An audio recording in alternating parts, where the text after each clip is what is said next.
Bonjour à toutes et tous. Bienvenue pour ce webinaire de la DFCG animé par le groupe Fiscalité sur la réforme des impôts de production prévue dans la loi de finances pour 2021. Le sujet a l'air d'intéresser énormément de personnes puisque nous sommes 90 personnes connectées à ce moment. Nous allons nous présenter en quelques mots. Pascal, je te laisse commencer. Oui, bonjour, Pascal Prince. Donc, je suis associée fiscaliste chez Dangean et Associés. J'ai une expertise sur tous les sujets de fiscalité immobilière et en particulier de taxes locales. Donc, je suis ravie de participer à ce webinaire pour vous présenter cette réforme. Rebonjour, Hervé Guine, je suis DAF adjoint du groupe Terreal, qui est un groupe de matériaux de construction, qui est numéro 2 en France dans les tuiles notamment. Donc un groupe industriel qui paie des impôts de production. Je suis par ailleurs expert comptable diplômé. Alors nous allons démarrer et présenter ce webinaire en 4 temps. Tout d'abord des éléments de contexte. Ensuite, nous ferons un focus sur les impôts de production visés. En troisième point, nous aborderons les points clés de la réforme avec des exemples chiffrés. Et puis enfin, nous aurons une session de questions-réponses assez longue, donc vous pourrez à loisir poser les questions que cette présentation aura évoquées. Démarrons. Alors, pour commencer, quelques éléments de contexte. Brièvement, de quoi parle-t-on quand on parle des impôts de production? On parle de choses, de la taxe foncière pour les établissements industriels et de la contribution économique territoriale qui se compose de la cotisation foncière des entreprises et de la cotisation sur la valeur ajoutée des entreprises. Donc, je reviendrai en détail sur ces différentes composantes. Déjà là, en termes d'éléments de contexte, on est sur une réforme qui s'inscrit pleinement dans le plan de relance qui a été initié par le gouvernement suite à la crise sanitaire de 2020. Au regard d'impôts de production qui sont considérés de longue date comme étant déconnectés de la performance des entreprises et comme nuisant à leur compétitivité, ce sentiment général n'est pas nouveau puisqu'il date de nombreuses années déjà quand la taxe professionnelle qui remplaçait elle-même la patente avait été mise en place. François Mitterrand critiquant la taxe professionnelle en la qualifiant d'impôt imbécile. Donc voilà, tout ça n'est pas nouveau. Toujours est-il que avec la crise sanitaire qui nous occupe actuellement, le gouvernement prévoit donc une réforme significative de ces impôts de production dans le cadre du projet de loi de finances pour 2021, avec une annonce d'une baisse de 50% dès l'année prochaine de la taxe foncière et de la cotisation foncière des entreprises des établissements industriels, une baisse de 50% de la CVAE et l'augmentation du taux du plafonnement permettant aux entreprises de bénéficier de dégrèvements plus significatifs au titre de la contribution économique territoriale. À ce stade, on en est toujours au projet de loi. Il a été voté en première lecture par l'Assemblée nationale. On n'anticipe pas de changement vraiment significatif, mais bon, voilà, pour l'instant, c'est toujours au stade du projet. Qu'est-ce qu'on peut dire au niveau de la perte de recettes que cela représente pour les collectivités locales? Eh bien, pour éviter qu'elles aient une perte de recettes importante, l'État compensera la baisse des impôts de production qu'elles ne percevront pas par une dotation budgétaire et l'allocation d'une fraction de la TVA. Voilà ce qu'on pouvait dire sur les éléments de contexte. Si on entre un petit peu plus dans les détails, la première catégorie des impôts de production qui sont visés, c'est donc la taxe foncière. Alors, vous savez que la taxe foncière des différents établissements dont on peut être propriétaire et qu'on exploite est évaluée différemment selon qu'on est en présence d'un établissement industriel ou d'un local professionnel. Concernant les locaux professionnels, ce sont au sens large les bureaux, les commerces, certains entrepôts, les hôtels, etc.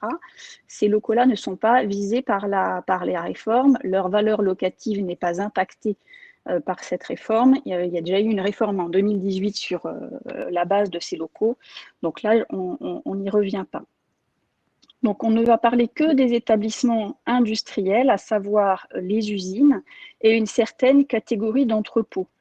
Alors, sur les entrepôts, il y a eu beaucoup de débats ces dernières années sur le point de savoir s'ils devaient être évalués en tant que locaux professionnels ou en tant qu'établissements industriels. Il y a eu tout un courant jurisprudentiel, beaucoup de redressements sur cette question. La définition de l'établissement industriel a été légalisée l'année dernière. On a remis en annexe des slides la définition de ces établissements industriels. Donc, on peut avoir certains entrepôts qui sont évalués comme des usines, comme des établissements industriels. Ce que l'on doit retenir à ce stade, c'est que les établissements industriels sont évalués sur la base d'une méthode que l'on dit comptable, c'est-à-dire qu'on prend le prix de revient d'origine des terrains et de leurs aménagements, des constructions et de leurs aménagements, auxquels on applique un certain pourcentage, que l'on appelle un taux d'intérêt. Donc ça, cela nous donne la valeur locative. Et pour la taxe foncière, il y a un abattement de 50% qui est appliqué. Donc ce qui est important, c'est déjà de savoir, face aux établissements dont on est propriétaire et qu'on exploite, est-ce qu'on est en présence d'un établissement industriel concerné par la réforme ou d'un local professionnel? Alors justement, Pascal, comment sait-on si on est établissement industriel ou en locaux professionnels? Est-ce que tu peux nous donner un petit truc pour ça? Oui, alors sur le slide que l'on voit sous les yeux, on a mis un exemple d'avis d'imposition de taxe foncière. Alors, il y a des petits trucs à savoir. Quand on regarde un avis d'imposition de taxe foncière, il y a donc la taxe d'enlèvement des ordures ménagères. Et cette taxe d'enlèvement des ordures ménagères n'est prélevée que pour les locaux professionnels. Les établissements industriels en sont exonérés. Donc, si on a de la taxe d'enlèvement des ordures ménagères sur l'avis de taxe foncière, c'est qu'on est a priori en présence d'un établissement, d'un local professionnel. Si on n'en a pas, on est en présence d'un établissement industriel. Et le deuxième petit truc, c'est depuis la réforme de 2018 sur les locaux professionnels, il y a un lissage de la cotisation des locaux professionnels, alors qu'il n'y en a pas pour les établissements industriels. Donc, sur l'avis d'imposition qu'on a sous les yeux, il y a cette notion de cotisation lissée. Donc, c'est un deuxième indice pour dire qu'on est en présence d'un local professionnel.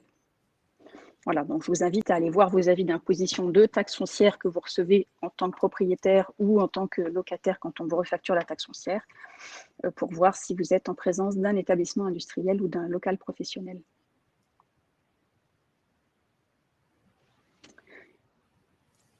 Alors, la deuxième catégorie d'impôts qui est visée par la contribution économique, par la baisse des impôts de production, c'est la contribution économique territoriale, qui se compose de la cotisation foncière des entreprises et de la cotisation sur la valeur ajoutée des entreprises. Pour la partie cotisation foncière des entreprises, c'est donc uniquement la partie établissement industriel qui va être concernée par cette réforme, pour la partie donc entrepôt et usine, lesquels sont imposés comme pour la taxe foncière sur la base du prix de revient des terrains et des constructions, avec un abattement de 30% au lieu d'un abattement de 50%. Et pour la partie cotisation sur la valeur ajoutée des entreprises, toutes les entreprises sont concernées par cette réforme, quelle que soit leur activité, dès lors qu'elles sont redevables de la CVAE, à savoir toutes les entreprises qui ont un chiffre d'affaires supérieur à 500 000 euros. Aujourd'hui, le taux de la CVAE est entre 0,5 et 1,5% selon un barème qu'on a remis également à la fin de ces slides. Et le tout, donc cotisation foncière des entreprises plus cotisation sur la valeur ajoutée des entreprises, fait l'objet d'un plafonnement à 3% de la valeur ajoutée. C'est-à-dire que quand la somme de la cotisation foncière des entreprises et de la CVAE excède 3% de la valeur ajoutée, l'entreprise a droit à un dégrèvement à hauteur de la différence. Très bien. Si l'on en vient au point clé de la réforme, alors vous en avez peut-être entendu parler, en fait il y a trois éléments clés dans cette réforme. La première, c'est la modernisation des modalités d'évaluation de la valeur locative des établissements industriels. On appelle ça une modernisation En réalité, c'est une baisse de 50% de la valeur locative de ces établissements. Ensuite, on a la baisse du taux de CVAE et l'ajustement du taux du plafonnement de la cotisation économique territoriale en fonction de la valeur ajoutée. Si on prend chacun de ces points les uns après les autres. Concernant la taxe foncière, comme je vous le disais, pour les établissements industriels, ils sont aujourd'hui imposés sur la base du prix de revient des constructions. Le taux qui est appliqué au prix de revient de ces constructions, c'est 8%. C'est-à-dire qu'on prend le prix de revient des immobilisations multiplié par 8% avec l'abattement de 50% pour la taxe foncière. Avec la réforme, on passe à un taux d'intérêt, donc un taux de 4% au lieu de 8%, et donc une réduction de 50%. Au final. L'entrée en vigueur, c'est la taxe foncière 2021. Et c'est donc pour 2021 et les années suivantes. J'ai vu une petite question sur la droite qui passait pour savoir si cette réforme serait durable. Oui, il n'est pas prévu que la réforme ne soit temporaire. Ça a vocation véritablement à être durable. Pour la cotisation sur la cotisation foncière des entreprises, toujours des établissements industriels, donc comme je vous le disais, la base, c'est la même que celle de la taxe foncière, donc on est sur 8% du prix de revient, sauf qu'on a un abattement de 30% et non pas un abattement de 50%. Avec la réforme, on passe donc à 4% du prix de revient, toujours avec cet abattement de 30% et une date d'effet dès l'année prochaine. Pour la CVAE, alors la CVAE, donc on a un taux de entre 0,5 et 1,5% de la valeur ajoutée, suivant le niveau de chiffre d'affaires de l'entreprise. La réduction est donc de 50%, avec une réduction du taux minimum à 0,25 et le taux maximum passe à 0,75 à partir de 2021. Donc vous voyez que là, ça concerne vraiment toutes les entreprises, peu importe l'activité. On a parlé des entreprises qui ont des établissements industriels, mais une entreprise de service ou une entreprise qui exploite des centres commerciaux, des hôtels, et tout, enfin, tout ce qui n'est pas industriel, on bénéficiera également de cette réduction de la CVAE via la diminution du taux. Dans la CVAE, vous l'avez peut-être noté, il y a une taxe additionnelle qui sert à financer les chambres de commerce et d'industrie et qui est assise sur le montant de la CVAE. Donc, pour que ces chambres de commerce ne subissent pas une baisse trop importante de leurs ressources, le projet de loi prévoit un doublement du taux de cette taxe qui passera de 1,73 à 3,46. Bon, c'est assez marginal, hein, puisque comme l'assiette, c'est la CVAE, ça ne devrait pas avoir un impact très, très significatif. Enfin, nous avons le plafonnement de la contribution économique territoriale en fonction de la valeur ajoutée. Comme je vous le disais, aujourd'hui, la somme de la CFE et de la CVAE ne peut pas excéder 3% de la valeur ajoutée. Si on excède ce montant, on obtient un dégrèvement. À l'issue de la réforme, le plafond sera fixé à 2% de la valeur ajoutée. Donc, comme le plafond diminue, a fortiori, cela va peut-être ouvrir de nouvelles voies pour obtenir des dégrèvements au titre du plafonnement en fonction de la valeur ajoutée. Ce nouveau plafonnement s'appliquant à partir de l'année 2021. Voilà. Donc, je pense que Hervé, tu peux nous donner quelques exemples chiffrés pour qu'on voit en pratique ce que ça donne. Oui, alors un petit exemple chiffré de ce que Pascal vient d'expliquer et chiffré assez simple et en prenant une hypothèse d'une immobilisation qui a un prix de revient de 100. Avant la réforme, en termes de taxe foncière, vous voyez que le taux brut, ce que Pascal appelait tout à l'heure, appelle le taux d'intérêt selon la terminologie consacrée, est de 8%, qu'on y applique un abattement de 50%, qui est la méthode normale. Et donc, on a un taux net de 4% et une base d'imposition à la taxe foncière de 4. Demain, avec la réforme, eh bien, le taux d'intérêt est divisé par 2, passe de 8 à 4%, et mécaniquement, après effet de l'abattement, la base d'imposition pour une immobilisation qui vaut 100 sera de 2.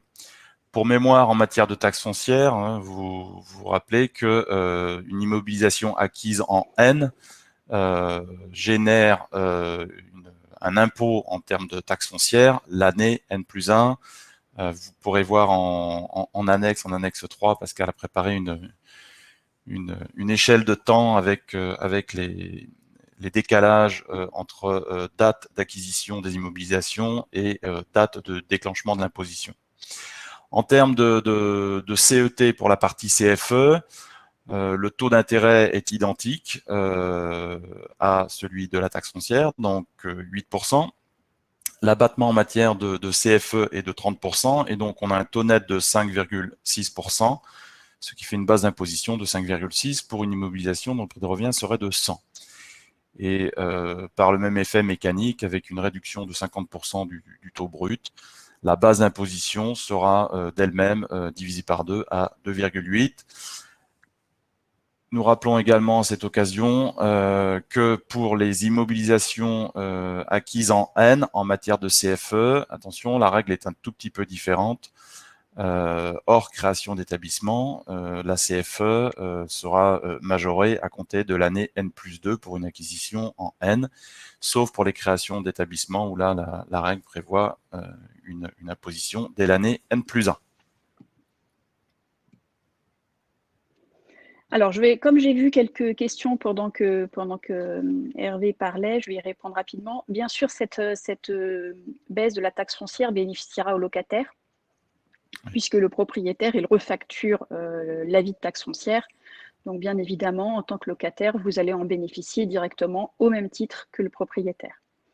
Il y a également une question que j'ai vue sur comment savoir si la qualification d'établissement industriel est appliquée à juste titre ou pas. Vous ne pouvez pas le savoir sans faire une analyse de la situation de l'établissement au regard des critères qui sont posés par la loi. La lecture des avis n'est pas suffisante, donc c'est une analyse à mener séparément.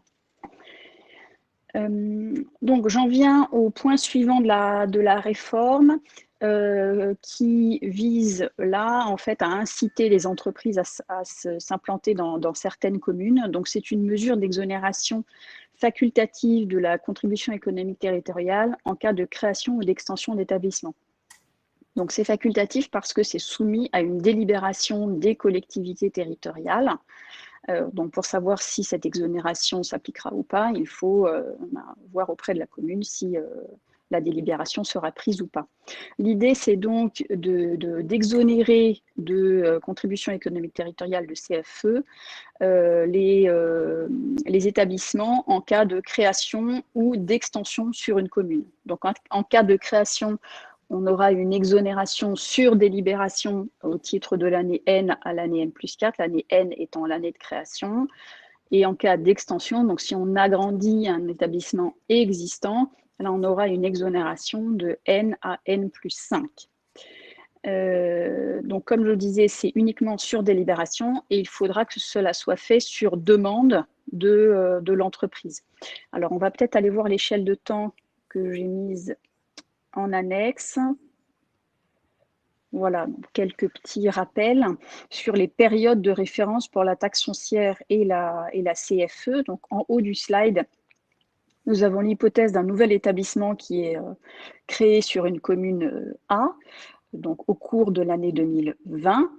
À partir de l'année 2020, donc on a la première année d'imposition pour la taxe foncière et pour la CFE. Bon, sauf si c'est une construction nouvelle, on peut avoir une exonération temporaire de 2 ans.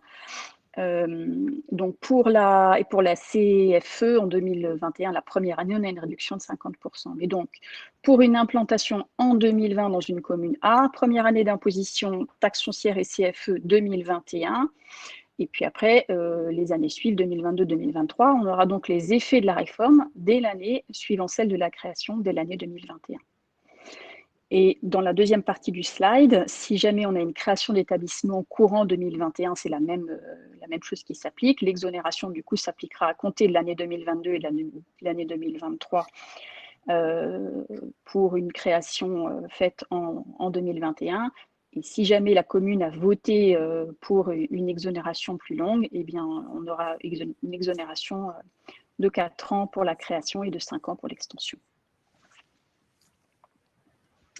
Alors, on va venir à la slide 10. Voilà, donc du coup, je pense que, voilà, Hervé, on va pouvoir passer à l'explication chiffrée.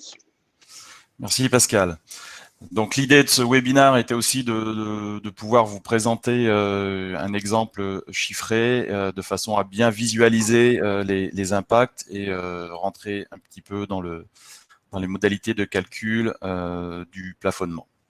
Alors, cet exemple assez simple, assez simplifié, donc retient une valeur ajoutée de 120 millions pour 2019. En 2020, une valeur ajoutée qui baisse du fait des conditions sanitaires à 90 millions. Et puis, un troisième scénario qui est l'année 2021 en tenant compte d'un niveau de valeur ajoutée identique, cela pour permettre de bien vous permettre de visualiser l'impact de la mesure. Et puis ensuite, nous avons fait un autre scénario avec une reprise d'activité. Alors, par hypothèse, nous prenons un montant de CFE de 2 millions d'euros, que l'on a diminué de 50%, vous le voyez dans la colonne 2021 à 1 million d'euros, du fait de la mise en œuvre de la réforme que Pascal a expliqué. Nous prenons un taux de CVAE de 1,5%, donc on considère qu'on est dans une entreprise qui dépasse les seuils de chiffre d'affaires en termes de taux et qui est au taux maximal. Ce taux étant réduit par 2 à partir de 2021, donc passe à 0,75%. Donc vous pouvez voir les changements dans les deux, sur la troisième et quatrième ligne, dans les colonnes du milieu sur fond bleu. La couleur est là pour vous permettre d'identifier clairement ces éléments. La CVAE, et je réponds à une question en même temps qui a été posée sur le chat tout à l'heure. La réforme de la CET va concerner tout le monde. Bien sûr, pour la CFE, ça va plus concerner des entreprises qui vont avoir des éléments fonciers importants, mais la CVAE va concerner toutes les entreprises, qu'elles soient industrielles ou non. C'est simplement pour la partie foncière dont on a parlé en tout début que seuls les établissements industriels et les entrepôts, dont Pascal a donné la définition, vont être concernés. Mais en ce qui concerne la CVAE, dont l'assiette est la valeur ajoutée, cela va concerner toutes les entreprises. Donc, on voit ici dans cet exemple un montant de CVAE qui est donc simplement la multiplication de la valeur ajoutée par le taux de CVAE, et un montant total de CET, qui est la somme de la CFE et de la CVE, voilà, qui s'élève à, ici dans l'exemple, 3,8 millions en 2019, 3,350 000 en 2020, par baisse de la valeur ajoutée, hein, puisque la CFE est quelque part une charge fixe et la CVAE est une charge variable en fonction de l'évolution de la CVAE, de la valeur ajoutée, pardon. Et puis on voit qu'en 2021, en appliquant la réforme, eh bien, on est à un petit peu moins d'1,7 million, et donc on a bien une réduction brute de l'imposition, toutes choses étant égales par ailleurs, de 50%. Alors, il est important à ce stade peut-être de parler du plafonnement, et vous pourrez suivre les effets sur le graphique d'à côté. Donc sur le graphique d'à côté, vous avez en bleu foncé sur la partie basse, la partie CFE, en bleu un petit peu plus clair, la partie CVAE, et donc vous voyez bien que cette partie-là varie un petit peu plus puisqu'elle est fonction de la valeur ajoutée. Et on va parler maintenant du dégrèvement. Alors, comment fonctionne le dégrèvement en matière de CET? Donc, tout d'abord, il faut rappeler que le dégrèvement s'applique à l'ensemble de la CET, donc à la somme constituée par la CFE et la CVAE.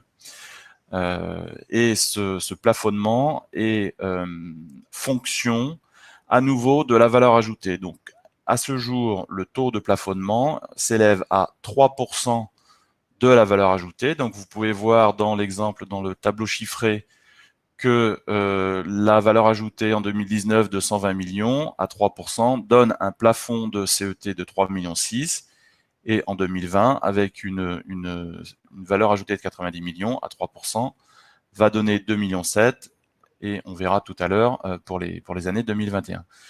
Ce plafond est matérialisé sur le graphique de droite par le gros point, le gros ovale rouge que vous voyez, qui est donc le montant total plafonné de la CET. Donc, comment se calcule le plafonnement? Eh bien, le plafonnement, le dégrèvement que j'ai appelé plafonnement ici dans le tableau, mais c'est bien d'un dégrèvement dont il s'agit, est constitué par la différence entre le total brut des deux sous-impositions CFE, CVAE, qui s'élève à 3,8 millions dans le tableau, dans la colonne 2019, et le montant du plafond, qui s'élève à 3,6 millions. Donc, la somme des impôts CVAE plus CFE s'élève à 3,8 millions, mais la règle du plafonnement fait que l'ensemble de la CET est limité à 3,6 millions, générant un dégrèvement de 200 000 euros. Donc, ce que l'on voit très bien sur le graphique de droite, avec le montant de CFE en bas, le montant de CVAE au-dessus, et puis le montant de plafonnement, de dégrèvement en pointillé sur le graphique, en pointillé rouge. Alors, reprenons notre exemple au titre de l'année 2020. Donc, on se rappelle que le montant total d'imposition brute s'est élevé à 3 350 000. La CFE était identique, mais la CVAE a baissé par baisse des résultats et de la valeur ajoutée. Le montant du plafond s'élève à 2,7 millions, 3% des 90 millions de valeur ajoutée. Et de ce fait, le montant du plafonnement du dégrèvement s'élève à 650 000 euros par différence entre le plafond de 2,7 millions et la somme des impositions brutes de 3 350 000. On visualise très bien sur le graphique le montant de ce dégrèvement qui est beaucoup plus important que l'année précédente puisque la valeur ajoutée a baissé de 30 millions.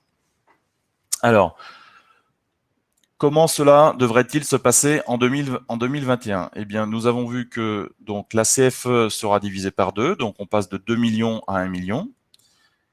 La CVAE, toute chose étant égale par ailleurs, sera également divisée par 2 dès lors que la valeur ajoutée sera de même niveau par le simple fait que le taux de CVAE passera de 1,50 à 0,75. Bien sûr, si votre entreprise a un taux de CVAE inférieur, il se passera la même chose de façon proportionnelle.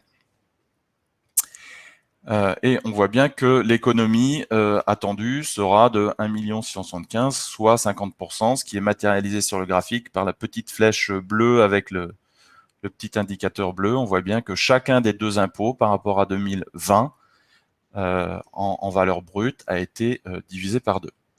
Alors, l'intervention du plafonnement ici est un cas assez intéressant puisque le taux de plafonnement baisse de 3% à 2%. Donc lui, il ne baisse pas de 50%, hein, il baisse seulement de 1/3. Et donc du coup, ce taux de 2% appliqué aux 90 millions de valeur ajoutée va nous permettre d'arriver à une CET plafonnée à 1,8 million. Et vous voyez que cette entreprise qui auparavant était plafonnée avec des montants de dégrèvement assez significatifs, finalement ne sera plus plafonné. Alors on peut se dire finalement quel est l'impact final. On le voit ici que l'impact final net du dégrèvement s'élève à 1 million et on voit bien sur le graphique sur la droite que la baisse du montant net de l'imposition n'est plus de 50%, mais de 38%. Alors la petite flèche pointe sur le haut du cube bleu clair normalement et pas sur le point rouge. Donc le moins 38% que l'on voit bien dans le tableau. Donc on voit ici quand même, même si l'imposition pourrait ne pas baisser de 50%, l'impact vraiment majeur de cette réforme des impôts de production et pour insister sur ce que disait Pascal tout à l'heure en réponse à une des questions du chat, à ce stade, la réforme est intégrée dans la loi de finances et non pas dans le plan de relance. Donc on peut considérer que cette réforme a un caractère pérenne, avec un objectif de favoriser les implantations industrielles notamment. Donc la conséquence de cette réforme, c'est qu'à données identiques, la CET est normalement réduite de moitié. Certaines entreprises qui auparavant étaient plafonnées pourraient ne plus l'être, c'est ce que l'on voit très bien dans cet exemple, ou l'être plus. Là, tout dépend de vos chiffres sous-jacents et du rapport entre CFE, qui est plutôt une charge fixe, et la CVAE, qui, elle, varie en fonction de la valeur ajoutée. Et l'impact pourrait bien évidemment être encore plus significatif en fonction de l'évolution de votre activité, et notamment l'impact du Covid sur votre activité en 2020, voire en 2021. Alors, nous avons également relevé quelques autres impacts, et on va répondre ici notamment à quelques questions qui ont été posées sur le chat tout à l'heure. Quelques impacts dont certains pourraient avoir lieu en fait dès 2020 pour ceux qui établissent des comptes consolidés et qui pourraient avoir des déficits fiscaux, et notamment des déficits fiscaux non activés. Les impôts de production, voilà, on peut rappeler que les impôts de production sont des charges déductibles du résultat fiscal, et qu'à ce titre, la baisse des impôts de production pour les années prochaines, 2021 et suivantes, toutes choses étant égales par ailleurs, va générer un accroissement mécanique de même montant de la base taxable à l'impôt sur les sociétés. Alors, vous êtes en pleine période de budget, et voire d'établissement des BP. Donc, ces éléments peuvent avoir un intérêt pour vous, mais dès 2020, vous pouvez avoir un impact en fait dans les comptes consolidés, puisque si vous avez des déficits fiscaux non activés à ce jour, ou avec une activation partielle, parce qu'une partie des déficits ne sont pas imputés dans l'horizon de votre business plan à 5 ans, l'effet mécanique de l'augmentation de la base d'imposition devrait vous permettre, ou pourrait vous permettre, d'activer à l'actif un peu plus d'impôts différés, et avec une contrepartie d'un produit d'impôt différé dans le compte de résultat consolidé. Alors, en 2021, nous avons également noté des impacts additionnels, et en réponse à une des questions, notamment la baisse des impôts de production dans mon budget 2021. Comme on l'a dit tout à l'heure avec Pascal, le texte a été voté en première lecture à l'Assemblée nationale. Donc, on peut quand même considérer que, même si la loi de finances n'est pas votée, et bon, ce ne sera le cas que fin décembre, comme traditionnellement, cette réforme a de très très bonnes chances de passer. En tous les cas, il n'y a aucun indice contraire à ce jour. Et vous pouvez effectivement, là c'est en fonction de votre sensibilité au risque, et prendre ces éléments dans votre budget 21. Je crois que ce qui est surtout important dans l'hypothèse de la prise en compte dans le budget 21, c'est de rester cohérent, et donc notamment si on prévoit la baisse des impôts de production dans les charges d'exploitation, eh bien tenez en compte dans les éléments de calcul pour l'IS, relevez votre base d'IS du même montant, et puis également peut-être faut-il en tenir compte également dans la partie cash flow de votre budget ou de vos business plans, à la fois sur le plan des décaissements des impôts de production, que ce soit taxes foncières, CFE, CVAE, et également dans les cash flows d'impôts sur les sociétés. Dernier point en ce qui concerne les impacts additionnels pour 2021.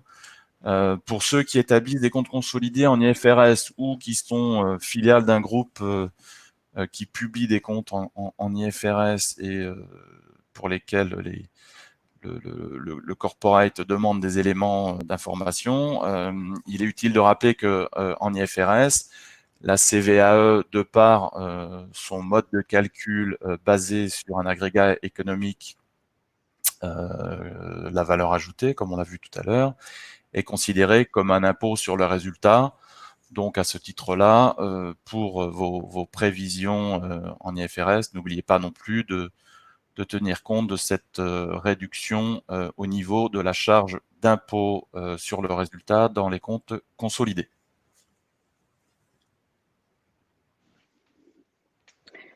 Merci Hervé. Alors, j'ai l'impression qu'on a répondu à pas mal de questions. J'en vois une sur le plafonnement. Est-ce qu'il s'appliquera à toutes les entreprises ou seulement les entreprises industrielles? Je crois qu'on a répondu, mais je le reprécise, ça s'appliquera bien à tout le monde, puisque le principe du plafonnement, c'est de fixer un plafond de contribution économique territoriale en fonction de la valeur ajoutée.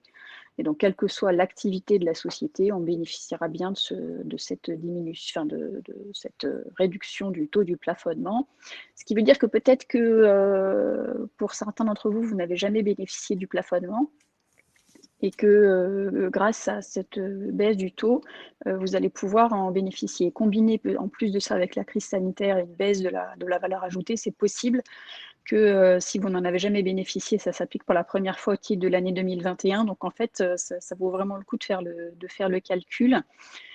D'ailleurs, peut-être qu'on peut en profiter pour vous préciser comment fonctionne ce plafonnement. Il faut faire, c'est sur demande, hein, le plafonnement en fonction de la valeur ajoutée. Il faut remplir un formulaire spécifique 1327 CET.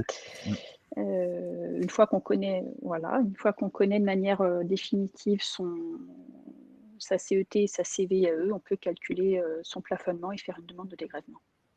Qui est basé sur dans votre liasse fiscale, vous avez un formulaire 2059E qui vous permet de déterminer la valeur ajoutée, et c'est ce montant de valeur ajoutée que vous reprenez pour le calcul du plafonnement dans le formulaire 1327 CET que Pascal a indiqué. On a une question, Pascal, peut-être. Je vois une question Vas-y. Intéressante. Quelle est la base de calcul en cas de changement d'exercice fiscal en cours d'exercice? Donc, pour les exercices qui ne font pas 12 mois, quelle est la base de la VA? 9 mois ou 12 mois restatés. Donc, un recalcul sur 12 mois à partir des 9 mois réels. Est-ce que tu peux nous en dire plus sur cette règle? Alors, honnêtement, j'ai plus la règle en tête parce qu'il y a pas mal de subtilités sur cette question. C'est très bien expliqué dans les textes.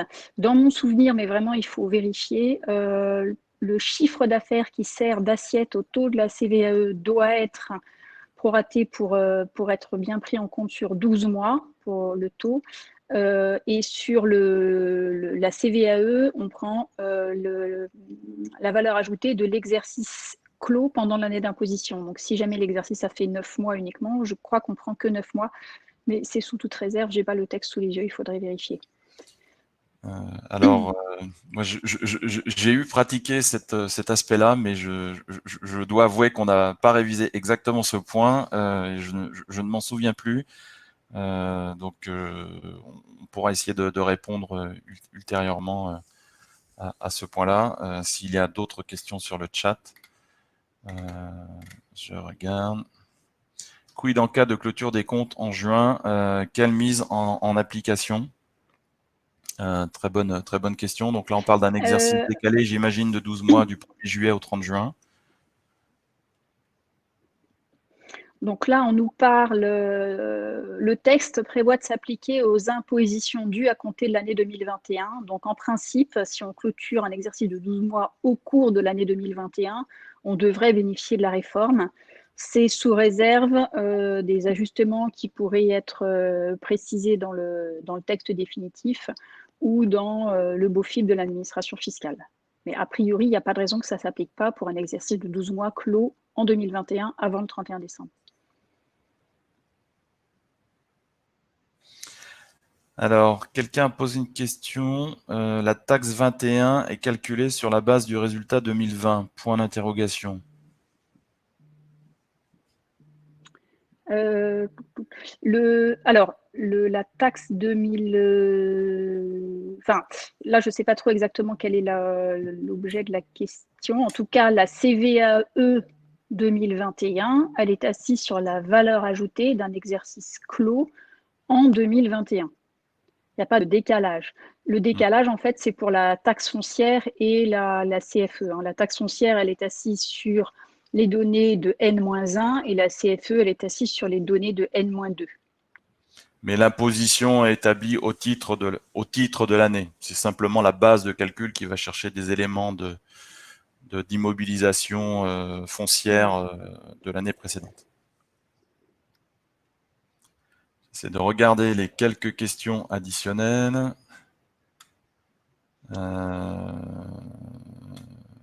Oui, donc il y en a un. Exercice clos en 08-2020. Ça, je veux pas.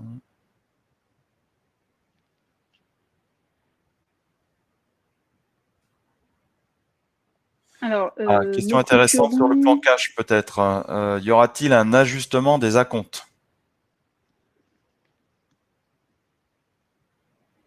Alors, un ajustement des acomptes. Les acomptes de. Alors, si on prend, prenons les impôts les uns après les autres. Si on prend la CFE 2021 qui doit être payée sous forme d'acompte en juin, normalement, on aura directement la prise en compte de la réforme sur la vie d'acompte. Il n'y a pas de raison que ce soit autrement. Pour la CVAE, c'est la même chose. On ajustera le taux directement. On ne va pas devoir faire l'avance de trésorerie dès lors que l'impôt définitif tient compte de la réforme. On n'aura pas d'avance de trésorerie à faire. Je crois qu'on peut dire par ailleurs que, surtout si votre résultat 2020 a subi une baisse importante du fait des conditions sanitaires, que d'une manière générale, on a tout intérêt à clôturer le plus tôt possible, à déterminer sa valeur ajoutée le plus tôt possible début 2021 pour pouvoir calculer son éventuel plafonnement à la valeur ajoutée au titre de l'année 2020, puisque la CVAE et la CFE au titre de l'année 2020 ont été établies sur la base des anciennes règles. Le taux de plafonnement au titre 2020 reste de 3%, mais si jamais vos résultats ont baissé de façon très sensible, vous avez tout intérêt à faire rapidement vos calculs et à envoyer la demande de dégrèvement dont nous parlions tout à l'heure pour avoir un retour en cash, un remboursement de vos éventuels acomptes excédentaires.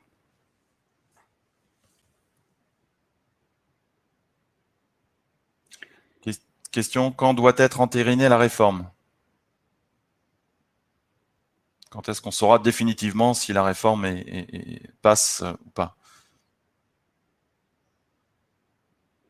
La loi de finances sera votée à la fin de l'année. Donc, on aura pour le réveillon du 31 décembre l'information. Ça va être très rapide là. Alors, une question, vous avez parlé de plafonnement à la valeur ajoutée. Est-ce que vous pouvez expliquer le fonctionnement en pratique?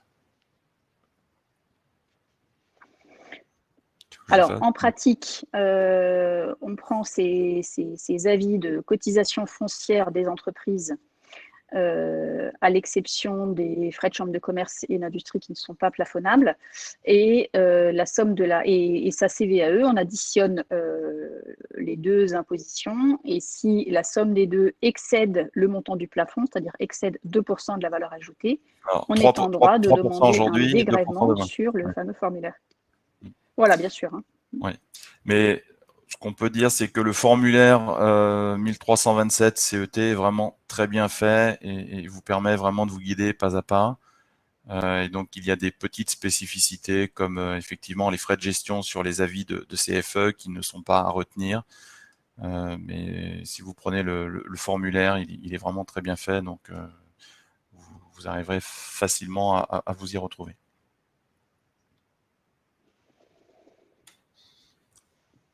Alors, je vérifie.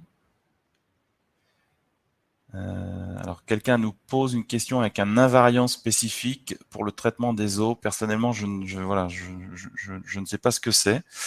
Je ne sais pas si Pascal a une idée.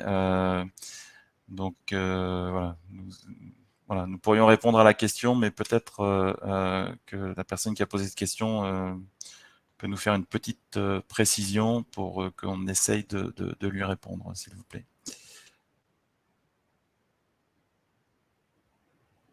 Bon, là, c'est un peu spécifique et je pense que ça sort du cadre de la réforme. La notion d'invariant, c'est l'unité d'évaluation pour la taxe foncière et la CFE, mais je pense qu'on va un peu au-delà du webinaire. Je pense que ça va être un peu compliqué pour moi de répondre. D'accord.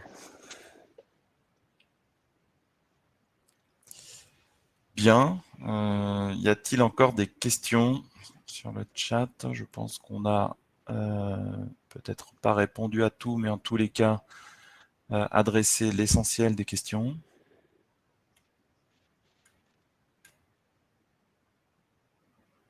Alors, il y a une question peut-être juste qui est intéressante. Où peut-on trouver le taux de 8% sur les anciens bordereaux de CFE? On peut prendre ça comme dernière question si vous voulez. En fait, vous ne pouvez pas le trouver, ce taux de 8%. Mais vous pouvez le reconstituer dans les très grandes masses, en fait, puisque vous avez la base sur l'avis d'imposition. On sait que cette base, c'est après abattement de 30%, avec un taux d'intérêt de 8% et une base qui correspond à la valeur brute des immobilisations. En faisant un calcul à rebours, vous pouvez faire un petit contrôle de cohérence, mais vous ne pouvez pas le voir sinon. C'est un calcul qui est fait par l'administration fiscale.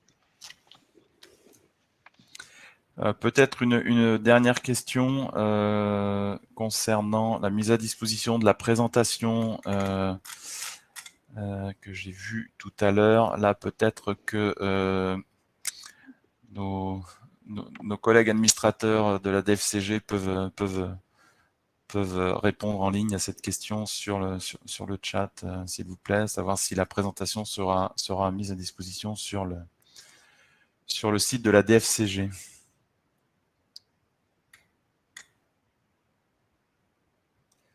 Alors, une question peut-être, parce qu'il y a une dernière question. Nous clôturons les comptes annuels au 31 août. Donc, j'imagine au 31 août 2020. Le dégrèvement va-t-il s'appliquer dès notre versement de solde en 2021 ou seulement à compter de notre prochaine clôture? Peut-être imaginer les deux cas.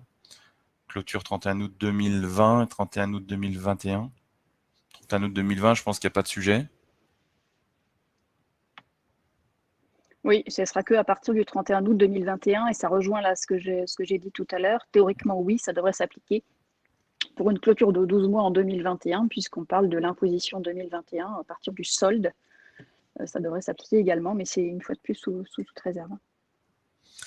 Une dernière question peut-être intéressante en ces temps où les trésoreries peuvent être malmenées par les événements dans certaines entreprises. Les prélèvements mensuels prévisionnels pour 2021 ne tiennent pas compte de ces modifications. Comment faire? Faut-il demander soi-même un ajustement des prélèvements?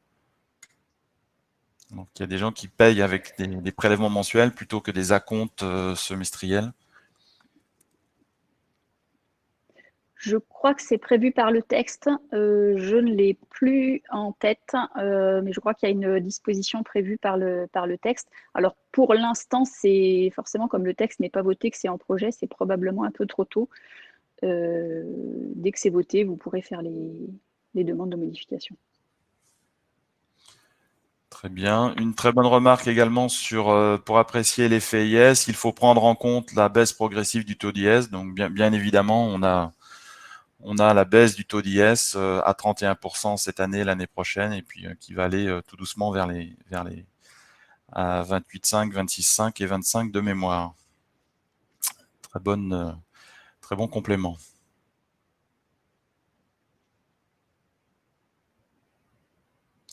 Alors Amandine de la DFCG donc répond bonjour, en effet la présentation peut être intégrée dans le mail qui vous sera envoyé après ce webinar.